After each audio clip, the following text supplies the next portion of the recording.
So it's been an exceptionally difficult 12 months, and I think from a cybersecurity perspective, it's going to get even harder.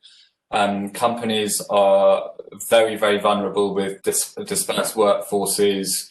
We've got governments which are distracted and really rich data sources being created, which are going to be attacked in the coming years. So I think we've got to be really, really defensive around how our data is being used.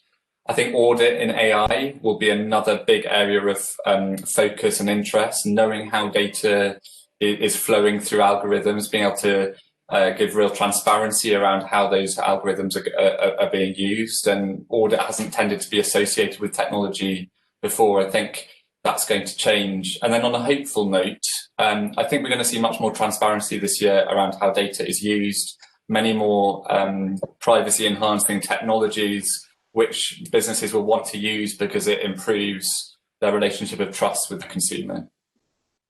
On the downside, I think Jonathan is right that we will see more cyber attacks and we will see very bad consequences from the kind of data sets that have been gathered as a result of the pandemic. There will also be a kind of trend towards trying to profit from losing up data rules in the UK in particular, but also probably in other parts of the world. On the upside, I think there's also a trend towards being more careful with privacy, emphasizing transparency, emphasizing ethics when it comes to AI, fighting big tech and trying to regulate them. We're going to see more and more lawsuits against them. And hopefully we might start to see more diplomacy and more coming together of Europe, US, the UK, Japan, and maybe other countries. I think bringing their policies to life, really, and the last 24 months, many companies have built up hugely sophisticated policies in this area. I think the next challenge is to bring those policies to life, to make sure that it's not just written down on paper, but actually you are deleting information when you say you're going to delete it, that you're giving real transparency in relation to how that data is used, that you're applying appropriate security standards, and then if something goes wrong, notifying regulators at the right time. So it's been an interesting period, kind of bringing together these kind of global standards, but these standards have to hold by good practice, and I think that's what this year is hopefully going to bring.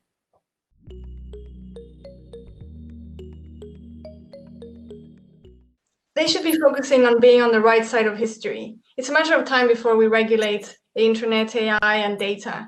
And you don't want to be on the wrong side of history. In particular, I think that the data economy is going to change. It's not going to be in 2021, but the change is coming. And we're already seeing it with changes with Apple and with regulators going after companies like Google and Facebook. So if your company depends on personal data, I would strongly advise to start looking for a different kind of business model.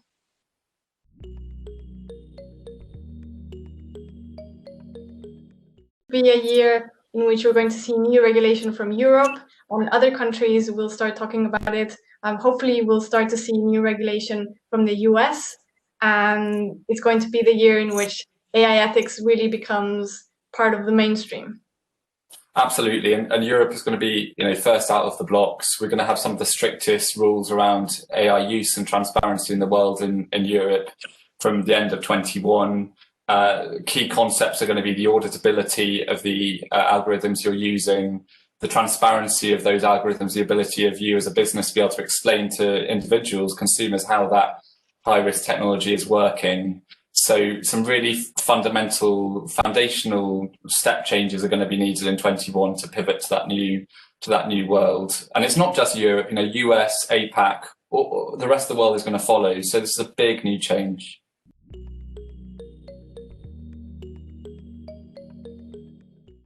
We have a lot to learn from medicine, and we can basically study what happened to medicine. In the past, you used to go to the doctor, and without knowing, you might be in a trial, and you might get a placebo or you might get a drug, and you wouldn't even know that you were an experiment. You wouldn't get compensated for it, you wouldn't get informed. And we decided that's just not good enough. Even though there's a benefit for medicine and for the whole of society, the cost is too high.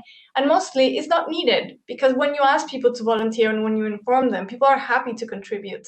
So I think we have to move to a similar kind of system in which we don't take human beings as resources to exploit, but as people who have rights and who have claims, and that you have to respect them. And people will be happy to volunteer if we put in the right conditions and we can guarantee safety and compensation. Well, I think, if you want to know how your customers will feel about a piece of technology, ask them, tell them how it's working, and ask them in a small group what their reactions to that are. So, if you want to use an algorithm for determining whether someone gets a mortgage or not, or some credit, let them know how that's working. And I think there's a great opportunity here to build trust through transparency, through conversations with your customer base. And I don't think enough of those are happening in the development of complex technologies. What tends to happen is that the technologies are developed sometimes by third parties and they're just released. And actually, if you go through a much more staged, considered process, you end up with much better technology because problems are ironed out, but also you end up with a customer base who understands it much better and who trusts it, which can only result in more trust with your customer base and a better user experience.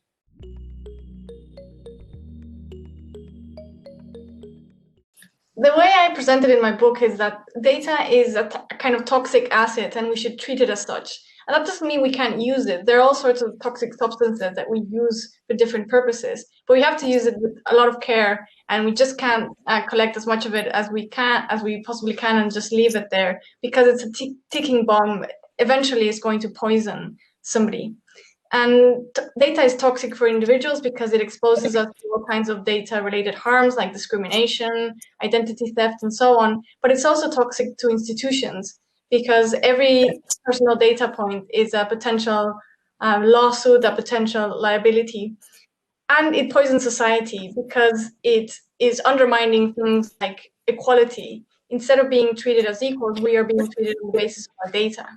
So we should regulate personal data as a toxic asset, and that means that we can use it, but under very limited circumstances, and it's not the kind of thing that anybody can just buy or sell and use as they please.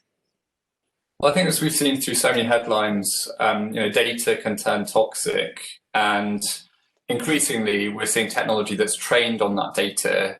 And if you don't ensure that that data is representative of society and of different communities, for example, if it is just taken from white men in one country, then you're not going to end up with a fair, prejudice-free form of technology.